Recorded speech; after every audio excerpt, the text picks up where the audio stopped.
You can see, guys, today I got a new camera. Fuck yes! And also today the top 10 best games from last generation.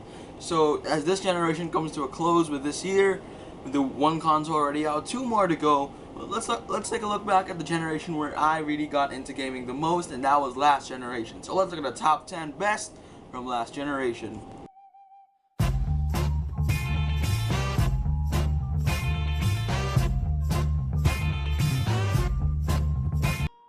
Number 10 is Metroid Prime. So Metroid Prime is a Gamecube game that I got into pretty late, which was pretty cool.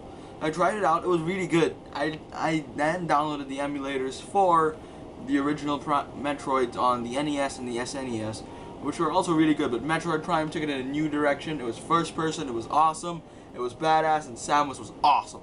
Number 9 is Kingdom Hearts. So Kingdom Hearts is a game I just loved. I used to love it as a kid. I still love it now, but I loved it a lot more as a kid. I'm liking it less and less now, but I'm still waiting for 3. I like 1 more than 2, but both were incredibly a lot of fun. They have amazing hack and slash. It was so kick-ass. The story, well, could have used some work in my opinion, but the bosses were amazing.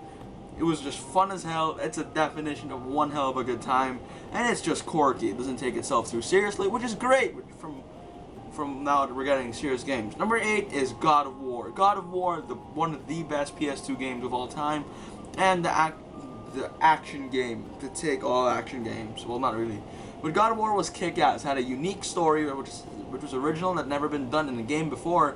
A combat system that harkens back to Devil May Cry and Ninja Gaiden. And at the same time, it could have been so easy, and then it also could have been incredibly difficult. It's an incredibly fun game. I still doesn't feel dated today. That's fucking amazing. Number 7.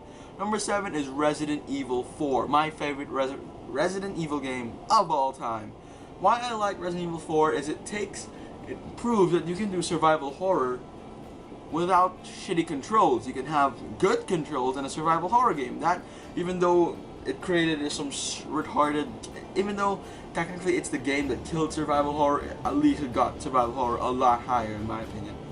Number 6, people will be disappointed in why it's this low on the list. Number 6 is Half-Life 2. The reason is I picked Half-Life 2 to be this low on the list is, well, Half-Life 2 was a great game and all. I loved it to death. I still love it now. I play it a lot. It's really a lot of fun. The shotgun is kick-ass. The gravity gun is all sorts of badass. Morgan Freeman's one of the, I said Morgan Freeman. Oh, Gordon Freeman is a really great character. He's very, very hollow, so you can really imagine yourself in it. It's like, who played the game? You did. Amazing. Number 5 is my favorite action game of all time. It's Devil May Cry 3. I'm pumped for DMC. Devil May Cry 3 was just the greatest Devil May Cry game of all time, and in my opinion the greatest action game of all time. It was so intense and so badass, and it was really difficult, and has one of my favorite boss fights ever. Virgil versus Dante. Fucking epic. All the times you fight him. Number 4. Number 4 is Star Wars Knights of the Old Republic, the greatest Star Wars game ever fucking made. Why do I love this game? The story, to the characters, to the gameplay, is all solid. Everything you look in a game that's solid is in Knights of the Old Republic, and it succeeds. The story has twists and turns, and it made BioWare known for a AAA RPG company that it is today. Without Knights of the Old Republic, we won't have Mass Effect, we won't have Dragon Age, we won't have Jade Empire, we won't have a lot of games. And it opened the door to really good storytelling in video games in my opinion. Number 3 is the artsiest game here. Is also the game that I would show to people to tell them that video games are art, and that is Shadow of the Colossus. Shadow of the Colossus is a masterpiece in every sense of the word, from the music to the atmosphere. The fact that there's not really any dialogue just makes it a beautiful masterpiece. Number 2 and number 1, both, I'm just going to say now that one is a Gamecube game and one is a PS2 game. Both are exclusive for their time. Both of them are awesome-tacular, and both of them are fucking masterpieces of their generations, and even now. Number 2, I had to do it, is The Legend of Zelda Wind Waker. Wind Waker, even though the graphics were cel-shaded, I enjoyed it. It was a fun-ass Zelda game. The bosses were a lot of fun. I remember just seeing that trailer, and I'm like, holy shit, am I gonna fucking sail? Some people didn't like the sailing mechanic. I love the sailing mechanic. Where's your fucking sense of adventure, friends? It was epic, it was awesome. Wind Waker, all the way. Now let's have a quick recap before we get to number 1. Number 10, Metroid Prime. Number 9, Kingdom fucking Hearts. 8, God of War. 7, Resident Evil 4. 6, Half-Life 2. 5, Devil May Cry 3. 4, Star Wars, Knights of the Old Republic. 3, Shadow of the Colossus. 2, and The Legend of Zelda, Wind Waker. And my favorite game from last generation is Metal Gear Solid 3, Snake Eater. Why do I love this game? It's awesome.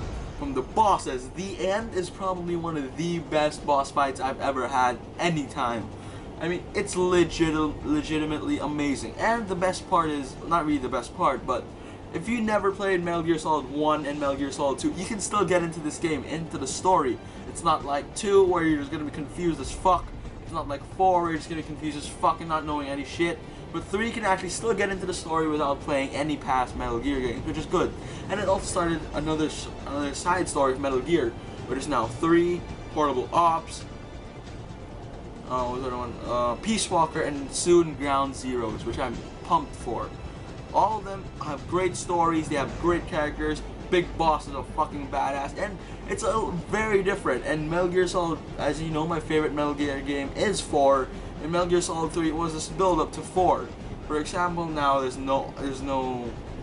they put a camouflage system in the game, which was improved in 4.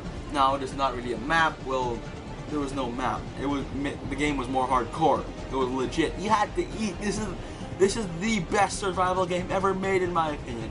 And that is why Metal Gear Solid 3 Snake Eater is my favorite game from last generation. So tell me, guys, what is your favorite game from last generation? Comment below, let me know. See you guys next time. Bye.